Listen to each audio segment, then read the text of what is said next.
Scariest. Hello, scientists. What's a scary science fact that the public knows nothing about? There's a gravitational anomaly in space called the Great Attractor, which is pulling everything within the Virgo and Hydra Centaurus superclusters towards it. It lies 150 to 250 million light-years from the Milky Way, which itself is being pulled towards it too. The scary part is that relative to us, this anomaly lies within the same plane as our own galaxy, making it very difficult to observe. Essentially, we have almost no concrete idea of what it is. On the flip side of the Great Attractor is the Boötes Void, which I find a bit creepy. The Boötes Void, sometimes called the Great Void, is a huge spherical region of space that contains very few galaxies. It's approximately 700 million light-years from Earth and located near the constellation Boötes, which is how it got its name. The supervoid measures 250 million light-years in diameter, representing approximately 0.27% of the diameter of the observable universe, which itself is a daunting 93 billion light-years across. Its volume is estimated at 236,000 MCP3, making it the largest known void in the universe. At first, astronomers were only able to find 8 galaxies across the expanse, but further observations revealed a total of 60 galaxies. Now, while that might still seem like a lot, it would be like stumbling upon only 60 objects across a region larger than the continental United States, and that's just in 2 dimensions. According to astronomer Greg Aldering, the scale of the void is such that if the Milky Way had been in the center of the Boötes Void, we wouldn't have known there were other galaxies until the 1960s. Looking at the volume of the Boötes Void, it should contain about 10,000 galaxies when considering that the average distance between galaxies elsewhere in the universe is a few million light-years. But the question is, why and how this void came to be? There hasn't been enough time since the universe began for mere gravitational forces to clear out a space of that size. There's a theory that suggests that supervoids are caused by the intermingling of smaller mini-voids like soap bubbles coming together. But a more, maybe creepier explanation is that the Boötes Void could be the result of an expanding Kardashev 3 scale civilization. As the colonization bubble expands outward from its home system, the civilization dims each star and subsequently each galaxy it encounters by blanketing it in a Dyson shell. This might also explain why the void has such a nice spherical shape. Oh, and we are seeing a snapshot of the void 700 million years ago. A lot could have happened in 700 million years that we just cannot see or know due to the inherent speed of light. Sweet dreams, everyone. If your dog swims in a lake after receiving a spot-on flea treatment, it absolutely decimates the invertebrate population. A large dog swimming in 8 Olympic swimming pools worth of water soon after treatment will leach enough neurotoxin to kill 50% of the lake's invertebrate population within 48 hours. There's some awareness of this, but it's not being taken seriously enough. Scientific literature conclusion on Alzheimer's disease and other neurodegenerative diseases in general is that the diseases start decades before first obvious symptoms, and that we need to treat them at this stage. When you exhibit obvious symptoms, it's too late. Your brain is already mush. If you get diagnosed with Alzheimer's at 65, you had the disease since your early 40s at least. And you experienced very mild symptoms but didn't notice it, and your brain fought like hell to compensate for the deficit. When you get diagnosed, your brain is already severely damaged and will never recover from the deficit.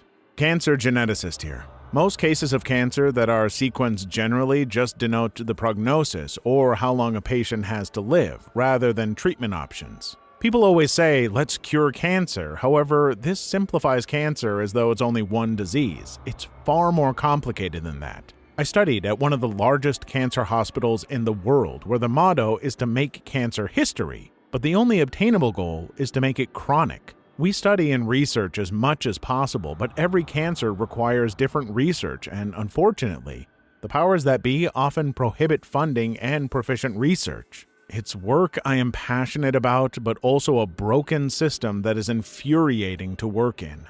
In the UK, about 17% of people have fetal alcohol syndrome, Maguire et al. 1992. As much as 17% of us are developmentally disabled simply because, prior to the late 90s, a large proportion of British mothers drank during pregnancy, 41%. Thankfully, the prevalence rate has been falling fast since the late 90s when all this research was published, but it's terrifying to see how much of an effect FASD is having on society. The Cascadia Subduction Zone, CSZ, runs off the coast of Northern California to southern Canada and ruptures about every 250 to 350 years. We know this from geologic record. The last rupture was in January 1700, and there are written records from Japan of a tsunami that resulted from the earthquake on the other side of the Pacific. The zone is still active and is likely to rupture in the next 100 years, resulting in a Mag 9+ earthquake that impacts the west coast from northern Cali to southern Canada. I haven't seen this one yet. Insects are going extinct. We've lost a significant chunk just since the 80s. I think it was around 20%. Mozzies are going up because of course, but just about everything else is going. It wasn't until I read this that I realized that as a kid in the 90s, I used to see butterflies all the time. Dragonflies. My house used to get invaded by Christmas beetles every year. Not so much. These days, I might see only 1 or 2 Christmas beetles in December, if any at all. When I was a kid, I remember finding 8 in my house in a single night. Same house. Prions. Misfolded proteins that caused a cascade of protein misfolding that led to amyloid plaque buildups, resulting in uncontrollable neurodegeneration that is fatal in 100% of cases within 2 years. There is no cure.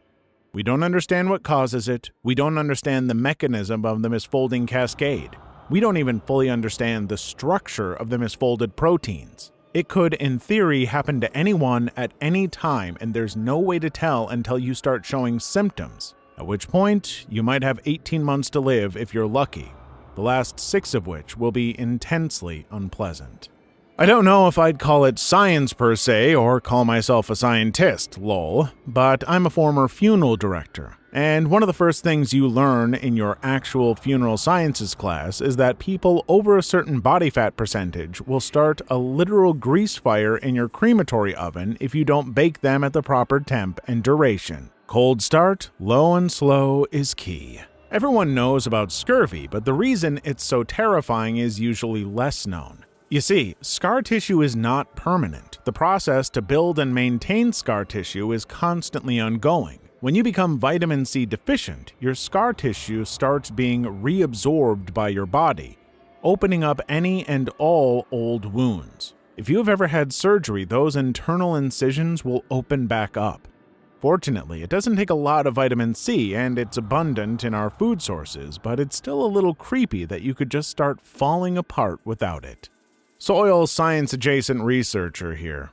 We are degrading, polluting, and losing our topsoil at such a rate that we may not be able to produce enough food to feed everyone within 50 to 60 years, let alone what impacts climate change may bring to bear on our food supply. And the U.S. government's crop insurance programs and incentives all reinforce the bad practices while discouraging regenerative practices.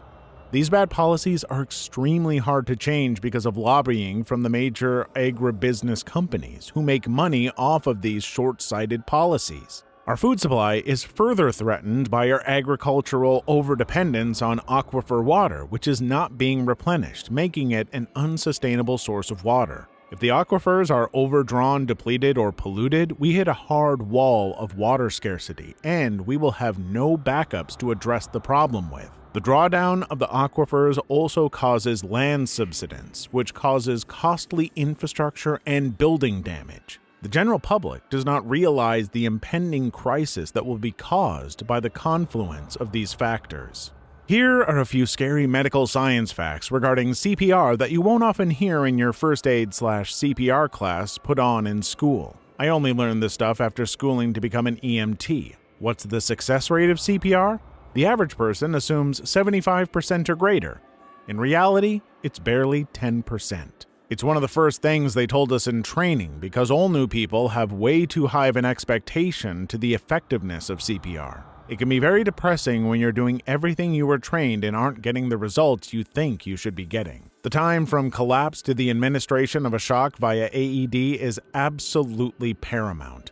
They say the chances of survival drop 10% per minute. Oh, and rescue breaths? If you're not very, and I mean very careful, you'll cause gastric dissension. You'll literally be blowing up their stomach, and they will vomit. Then there's the cracks and crackles. If done right, it'll sound and feel like you're breaking every rib in little old lady Nelson's chest. You're likely not, it's cartilage and other bits shifting.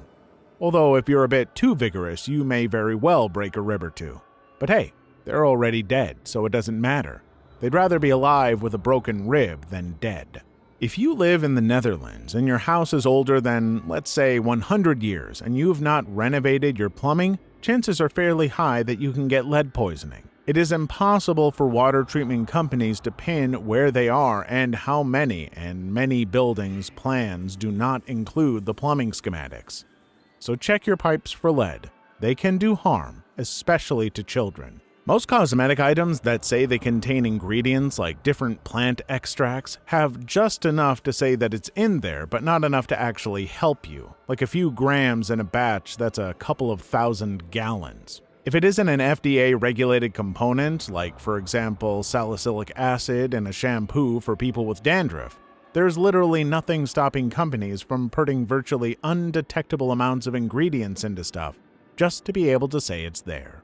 There's a solar event known as a CME, or a coronal mass ejection. It occurs very frequently on a cosmic timescale. Every few decades to centuries, there's a decent-sized one. Why are they scary? ACME is a massive burst of radiation, easily able to fully envelop the Earth in its path, and it's the equivalent of a non-stop EMP barrage. The last time a big one hit Earth was when we had telegraph lines for communications and they spontaneously caught fire. In today's world, with everything running on electricity, when the next big one hits, we'll have at most a few days warning and it'll be a literal apocalypse movie scenario. With planes going down due to the whole electrical system frying, nobody's vehicle starting, untold billions and fire damage would wreak havoc everywhere, and the machines we depend on to help would be similarly fried. Some stuff would be unaffected, being parked in deep, concrete-roofed parking garages and the like, but our entire infrastructure would be useless for years.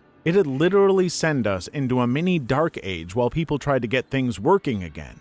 Recovery would take decades to centuries. Antibiotics have been abused and misused for so long that various bacteria strains have started to get resistance to them. What used to be a treatable infection might soon become deadly because we are unable to treat it with the antibiotics we have today. There is research to try and find other ways to treat antibiotic-resistant bacteria, but until then, please use prescribed antibiotics until they are finished, not until you feel better. If unused, do not flush them down the toilet or put them in the bin. Give it to a pharmacy so they can discard them correctly. And use antibiotics when necessary. Some countries will give them willy-nilly while others are more conservative. Humans rely on evaporating sweat to stay cool. If humidity gets too high, relatively low heat can kill humans. The equivalent of 95 degrees Fahrenheit, 35 degrees Celsius at 100% relative humidity can kill even healthy humans. This is called a wet bulb effect. By 2050, scientists predict multiple wet bulb events in the North China Plain. Approximately 400 million people live in the North China Plain. The human genome is riddled with mutations. Some were passed down from your parents, some occurred during DNA replication, and others as a result of DNA damage from the environment, smoking, UV light, etc. Most of these mutations are harmless. Some will be repaired, some won't. But others will be in cancer suppressor genes or oncogenes. In fact, you may have cancerous cells growing in your body right now. Application security engineer here. I know that cybersecurity is not the science most people were probably hoping for, but I have some fun facts about your data. For starters, Facebook builds shadow profiles of people, so even if you don't have a Facebook, you do. Facebook collects your data from many sites you visit. If you see a like/share button on Facebook, they're collecting the data and adding it to the shadow profile. They basically stalk you from seeing how long you're on a web page to what you click. This is usually used for advertising purposes, but was also used for nefarious purposes as seen with Cambridge Analytica. Secondly, in many countries, namely the US, your data is for sale. From voter records to your address and the people you live with. Each U.S. state has their own laws about selling voter data, but for example, North Carolina allows you to download all the voter data for free. The voter data included is full name, address, voter ID, phone number, race/ethnicity, gender, where you were born, when you were born, county, age, driver's license number, and more. We wanted to see how accurate this could be and used Florida voter data to check my stepfather's information. It gave us his current address, voter ID, full name, phone number, and what party he voted for in 2020.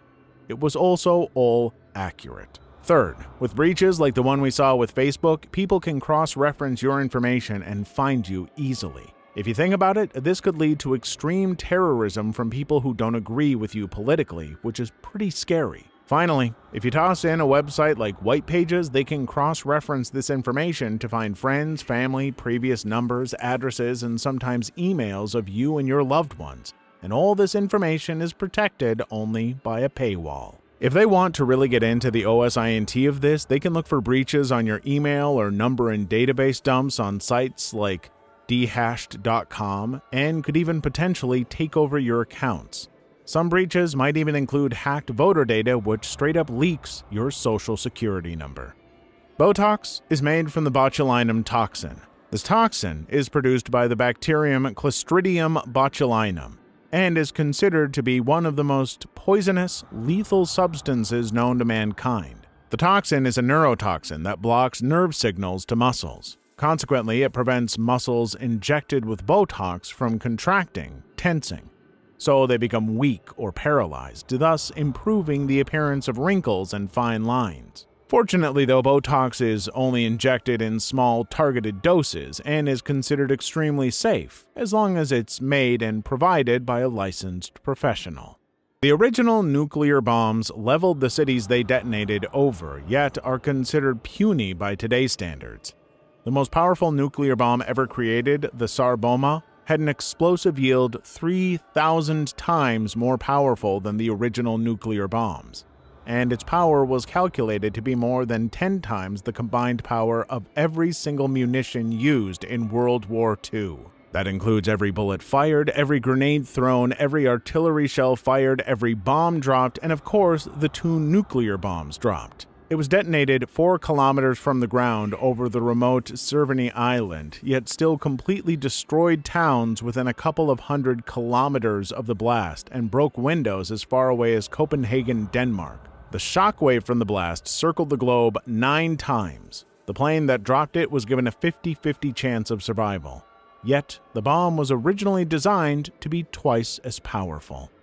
Our food is becoming less nutritious. Plants take in CO2 gas and convert that into carbohydrates through photosynthesis. The increase in atmospheric CO2 concentration we have caused means that plants are producing more carbohydrates, sugars, and structural carbs like cellulose. However, the mineral, micronutrient, and protein content of plants is not increasing. Plants today contain more carbs than plants 100 years ago, generally. This may be a contributing factor to the obesity epidemic, since more total calories need to be consumed in order to reach total nutrient requirements.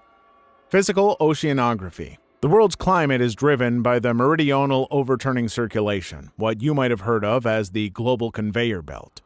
Essentially, this is the formation of cold and salty deep-water masses near the poles, North Atlantic, Antarctica, that sinks to the bottom of the oceans, which then upwells in regions like the Indian Ocean and the subtropical Pacific. No deepwater formation, no upwelling. No deepwater formation, no movement of heat on a large scale, theoretically, in the oceans. The heat capacity of the oceans is orders of magnitude greater than that of the atmosphere. If that heat isn't moving around, the world's climate rapidly changes. Thanks to the melting of the Greenland ice sheet, there's going to be a lot fresher water in the North Atlantic. No salty water, no deep water formation. No deep water formation, no conveyor belt. No conveyor belt, no Gulf Stream or anything else driven by geostrophic motion. Climate Apocalypse. I work in the oil industry, and H2S is scary. The gas is produced as a result of the microbial breakdown of organic materials in the absence of oxygen. Colorless, flammable, poisonous, and corrosive, H2S gas is noticeable by its rotten egg smell. But the scary thing is that in huge concentrations, your ability to smell it can vanish instantly, and you won't notice you're dying until you just fall over dead. There have been occasions when people working in sewers have encountered it and died. Then when coworkers went to check on them, they died too and created a chain of about 5 to 6 people going to check on previous people and dying. I wear a H2S monitor at all times, and if it beeps, I look at it and evacuate the area. If it's under 60 parts per million, I walk. If it's over 60 parts per million, I run.